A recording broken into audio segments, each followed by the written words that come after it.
नमस्कार। हमारी आज की कहानी का नाम है समाज की ताकत। एक आदमी था जुगनू। जैसा नाम था वैसा काम भी था। वह हमेशा अपने आसपास के लोगों के साथ उनके सुख में उनके दुख में जुड़ा रहता था।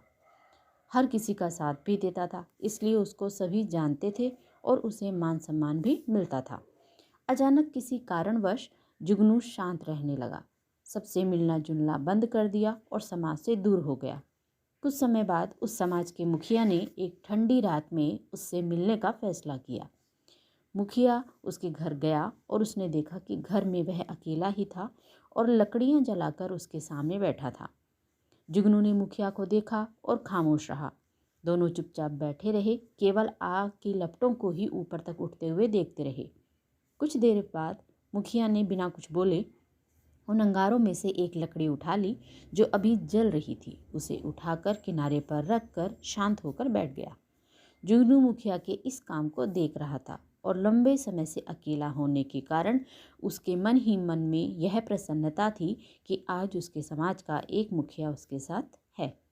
कुछ देर बाद उसने देखा कि जो लकड़ी अलग करके मुखिया ने रखी थी, उस लकड़ी की लौ धीरे धीरे कम हो रही है और कुछ समय के बाद वह बुझ गई। उस लकड़ी की आग की चमक बंद भी हो गई। कुछ देर के बाद लकड़ी में जो उज्जवल प्रकाश था वह अब काले मृत टुकड़े से अधिक कुछ नहीं था। इसी बीच मुखिया ने जुगनू को अलविदा कहा और उस लकड़ी को उठाकर फिर से आग के बीच में रख दिया। वह लकड़ी फिर से सुलगने लगी, लौ बनकर जलने लगी और चारों ओर रोशनी और गर्मी बिखेरने लगी। जब जुगनू मुखिया को छोड़ने के लिए दरवाजे तक पहुंचा तो उसने मुखिया से कहा, मेरे घर आकर मुलाकात करने के लिए आपका बहुत बहुत धन्यवाद।